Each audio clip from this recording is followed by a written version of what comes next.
సంక్రాంతి 2023 సంక్రాంతి 2024 సంక్రాంతి సినిమాల విషయంలో రెండు ప్రధాన అగ్ర నిర్మాణ సంస్థలు అనేవి తీవ్రమైన పోటీ డిస్ట్రిబ్యూషన్ పరంగా కూడా పోటీ నెలకొన్నాయి వాటి మధ్య. ఎందుకంటే 2023లో చూసుకుంటే కనుక మైత్రి సంస్థ నిర్మించిన రెండు అగ్ర హీరోల సినిమాలతో రెండు సినిమాలు నిర్మించింది. ఆ ఒకే టైము ఒకరోజు గ్యాప్లో ఆ రెండు సినిమాలను రిలీజ్ చేసింది మైత్రి మూవీసు. అలా వాల్తేరు వీరయ్య, వీరసింహారెడ్డి రెండు సినిమాలను రిలీజ్ చేయడం జరిగింది.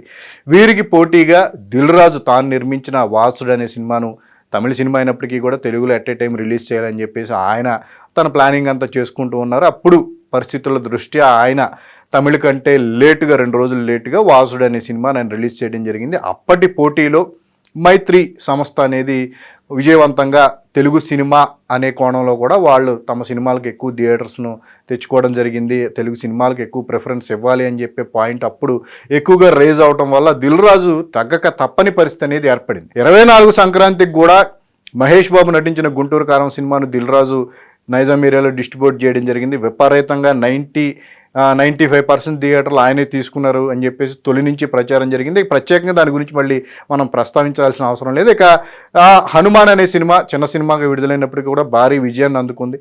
ఆ సినిమాను మైత్రి మూవీస్ నైజాం ఏరియాలో 7 కోట్లకు తీసుకోవడం, విపరీతమైన లాభాలను చూడటం జరిగింది.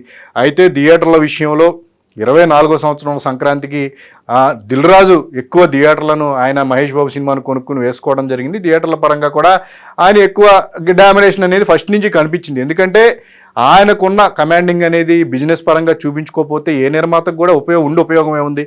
సో బిజినెస్ ప్రకారం మహేష్ బాబు సినిమాను ఎక్కువ రేట్ పెట్టుకున్నారు. దానికి తగ్గట్టుగా రికవరీ రావాలంటే ఎక్కువ థియేటర్లు తనకు కావాలి అని చెప్పేసి ఆయన ముందు నుంచి జాగ్రత్త పడ్డారు, ఎక్కువ థియేటర్లు సంపాదించుకోగలిగారు.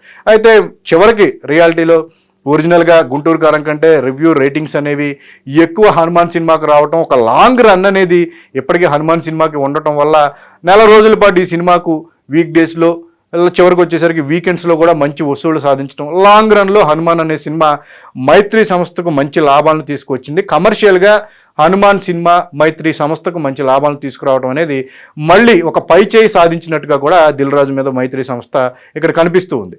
అయితే మరొకసారి హ్యాట్రిక్ ఈసారి మళ్ళీ మైత్రి సంస్థకి దిల్ రాజు నిర్మాణ సంస్థకి మధ్య ఒక పోటీ అనేది నెలకొనుంది. అది కూడా దసరా బరిలో రిలీజ్ అవుతున్న సినిమాల విషయంలో.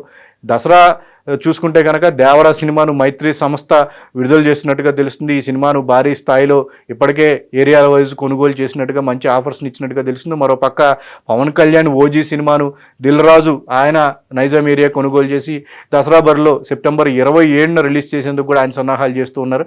అయితే ఈ రెండు సినిమాల మధ్య 2 వారాల గ్యాప్ ఉన్నప్పటికీ కూడా థియేటర్ల విషయంలో ఒకవేళ పవన్ కళ్యాణ్ ఓజీస్తో పాటు గేమ్ చేంజర్ సినిమా కూడా దిల్ రాజు నిర్మిస్తున్న సినిమా కూడా దసరా బరిలో దిగితే థియేటర్ల పరంగా తీవ్రమైన ఇబ్బంది అనేది నెలకొల్తుంది. కనీసం దసరా సీజన్ అనుకుంటే కనుక వారం రోజుల గ్యాప్లోనే రిలీజ్ చేయాల్సి ఉంటుంది. పెద్ద గ్యాప్ తీసుకోకుండా సెప్టెంబర్ 27 తర్వాత వారంలో ఇమీడియట్గా రిలీజ్ చేస్తే కనుక అది సీజన్ను వాడుకున్న లెక్కలో కూడా ఉంటూ వస్తుంది.